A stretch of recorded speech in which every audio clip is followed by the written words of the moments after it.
Hola, buenas tardes, gracias por la presentación. En primer lugar, y aprovechando que estamos en una facultad de veterinaria, voy a empezar recordando el hecho de que a lo largo de las últimas décadas cada vez es mayor el número de casos de especies de las que tenemos constancia que se han visto amenazadas o seriamente afectadas por distintos procesos patógenos, por distintas enfermedades. Un ejemplo bastante representativo y que lo tenemos aquí cerca en la península, que encima ha sido el felino más amenazado a nivel internacional, es el del lince ibérico, en el cual durante las últimas décadas ha habido al menos 4 enfermedades importantes que han amenazado su conservación, bien afectando a las propias poblaciones del lince o bien teniendo efectos sobre las poblaciones de sus presas o de las carroñas de las que se alimentaba. Sin embargo, cuando vamos a cualquier buscador de recursos científicos, en este caso la biblioteca virtual del CSIC, que es una búsqueda de la semana pasada todavía, y nos interesamos por una especie como el lobo, resulta que de un número enorme de recursos que llegamos a encontrar, la primera referencia que tenemos a sanidad o veterinaria o cualquier tema relacionado, estos son los temas ordenados por el número de recursos encontrados para cada uno de ellos, nos tenemos que ir hasta la posición número 21, lo cual nos da la idea de que tal vez nos esté dando a la sanidad toda la importancia que seguro que muchos de vosotros como veterinarios, igual que yo, creéis que debería dársele. Es por ello que la aparición en 2008 de 9 lobos con unas lesiones muy llamativas en piel, básicamente de alopecia, nos brindó la oportunidad de plantearnos un trabajo de estudio sanitario y de seguimiento de la sanidad de las poblaciones de lobo en Asturias. Para ello utilizamos muestras recogidas desde 2003 hasta 2010, tanto de tejidos como de suero, ácaros que tomábamos de estas zonas de alopecia que os he enseñado que empezaron a aparecer en 2008, para análisis moleculares, datos de biometría, todas estas muestras a partir de 125 necropsias de lobo efectuadas durante estos 7 años, y por otro lado evaluamos y utilizamos, de hecho, datos obtenidos mediante la técnica del fototrampeo. En primer lugar, nos llegan estos lobos, ya teníamos experiencia con zorros y sarna, por tanto, lo primero que se nos vino a la cabeza era la sarna sarcóptica como la posible causa. Entonces, lo primero que hicimos fue, mediante una búsqueda sistemática en 8 piezas de piel, siempre de las mismas regiones anatómicas del lobo, de ácaros, y efectivamente pudimos comprobar cómo existía relación entre la presencia de esas lesiones y la aparición de ácaros de Sarcoptes scabei. Sin embargo, esta relación no es suficiente para decir que era sarna lo que estaba produciendo las lesiones. Por tanto, recurrimos a histología, a inmunohistoquímica, como 2 técnicas que nos sirvieron, por un lado, para confirmar que esas lesiones que apreciábamos macroscópicamente eran compatibles con las producidas por la presencia del ácaro.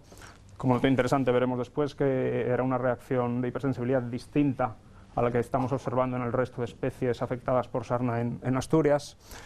Y por otro lado nos permitieron también descartar otros agentes patógenos presentes en esas lesiones, excepto en un caso que era una infección mixta con un virus. El resto de casos pudimos descartar la presencia de otros agentes como el origen de esas zonas de alopecia. Tenemos identificado el ácaro, el siguiente paso es tratar de aprovechar los datos que obtenemos en la necropsia para ver de qué modo ese ácaro está afectando el organismo de los lobos que nos llegan. Los datos que obtuvimos los resumo así, las diferencias más interesantes con respecto a las otras especies que hemos estudiado en Asturias. Por un lado, la principal y a menudo única lesión que veíamos macroscópicamente era la presencia de esas grandes zonas de alopecia en algunos animales, y como os decía, la reacción que llegábamos a detectar también macroscópicamente presenta ciertas diferencias, pero sobre todo microscópicamente podíamos ver que era una reacción de hipersensibilidad, pero ligeramente distinta a la que vemos en zorro o incluso en ungulados en Asturias. Otra diferencia reseñable, que el número de ácaros que llegábamos a encontrar en esas lesiones, tanto in vivo, que es como hacíamos la búsqueda para luego aprovechar los ácaros para genética, como histológicamente, era siempre muy pequeño. Mucho menor que lo que estamos observando generalmente en zorro y probablemente más en relación con lo que pasa con los perros. Finalmente, que la afección de la condición corporal de esos lobos intentamos medir de un modo objetivo valorando el índice de engrasamiento renal, era siempre una afección menor que la que estamos acostumbrados también a ver en lobos. Este lobo está bastante calvo, pero en cambio no estaba delgado. Todos estos resultados que os he resumido aquí groseramente nos indicaban, o por lo menos nos sugerían, que el lobo parece presentar una mayor capacidad para enfrentarse a la sarna que el zorro, por ejemplo. Tenemos identificado el agente etiológico, sabemos cómo afecta a los lobos concretos, pero son un número muy limitado de muestras las que nos llegan a la sala de necropsias. El siguiente paso, y probablemente la pregunta más interesante de todo este asunto, es hasta qué punto está afectando la sarna sarcóptica a las poblaciones de lobo en libertad. Si realmente está teniendo un efecto que podemos considerar importante o relevante para la conservación del lobo. Como hemos visto, la única y a menudo, o sea, la principal y a menudo única lesión que llegábamos a ver eran esas zonas de alopecia. Zonas de alopecia relativamente grandes que nos planteamos la posibilidad fuésemos capaces de detectar mediante la técnica del fototrampeo. Y efectivamente fuimos capaces no solo de fotografiar lobos, sino de fotografiar los lobos con lesiones, al menos cuando tenían un tamaño lo suficientemente grande. Esto nos permitió ver las lesiones que encontrábamos en lobos en campo, compararlas con las que habíamos estado viendo en la sala de necropsias. Cuando teníamos suerte suficiente, que por desgracia no fueron casos muy abundantes, nos permitió incluso comparar la evolución de individuos concretos que padecían esta enfermedad, o al menos presentaban lesiones compatibles. Siempre que hablamos de fotos son lesiones compatibles porque no tenemos un diagnóstico. Y cuando cogíamos todos los datos son 8 cámaras que habían estado colocadas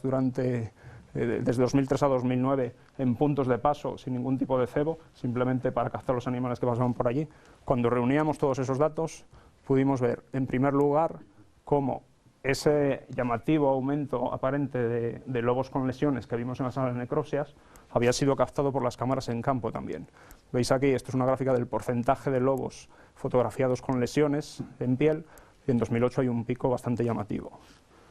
Puesto que la cámara no nos recoge solo el lobo, sino que fotografía a todo lo que pase por allí, aprovechamos también para ver si llegábamos a encontrar alguna relación con las lesiones que veíamos en zorro. Y efectivamente, uno de los hallazgos interesantes fue que existía una relación estadísticamente significativa entre el porcentaje de zorros que presentaban lesiones en piel un año concreto y el porcentaje de lobos que presentaban lesiones en piel al año siguiente. Si os fijáis en las dos gráficas, la del lobo en negro es una copia de la del zorro, pero trasladada un año hacia la derecha. Si en vez de fijarnos en el porcentaje de animales con lesiones, nos fijábamos en el número total de animales que llegábamos a fotografiar, todos los lobos que pasaban y todos los zorros que pasaban, veíamos también una diferencia, que mientras que en el zorro, los años en los que se aprecia un pico, en el porcentaje de zorros con lesiones, el número de zorros lesionados, de zorros sanos o lesionados fotografiados disminuía, bien porque morían, bien porque se desplazaban a zonas más bajas, por lo que sea. En el caso del lobo, en cambio, no se aprecia esa relación. No se aprecia un descenso en el número de lobos fotografiados, en la detectabilidad de los lobos en relación a estos años, lo cual nos puede sugerir que tal vez las poblaciones de zorros se vean más afectadas por la sarna que las poblaciones de lobo. Son solo sugerencias que están por demostrar. Hemos visto que existía relación entre la sarna del zorro y la sarna del lobo, al menos eso es lo que nos indican los datos de fototrampeo. Pero en Asturias tenemos otras 3 especies que llevamos estudiando con sarna en los últimos años, el rebeco, el ciervo y el corzo, y dado la posición que en la cadena trófica presenta el lobo, nos interesaba bastante ver si podía existir alguna relación también con la sarna de estos otros animales. Por ello utilizamos microsatélites para comparar genéticamente los ácaros de estas 5 especies que habíamos recogido en los últimos años.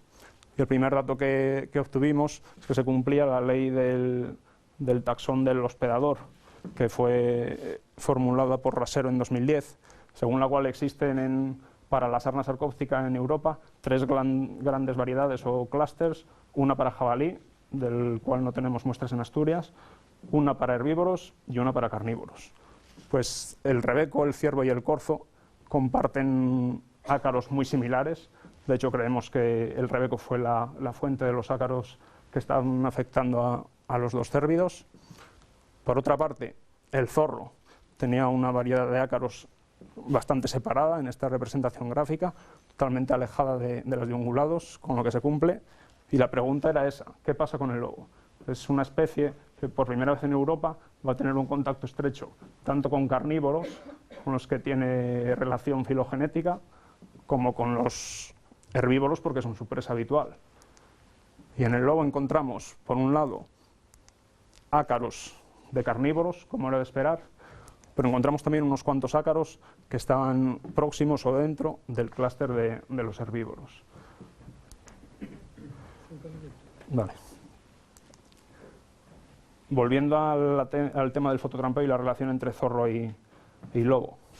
Hemos visto que existía relación entre ese pico en 2007 en zorros detectado por cámaras y el pico que vimos en lobos en 2008.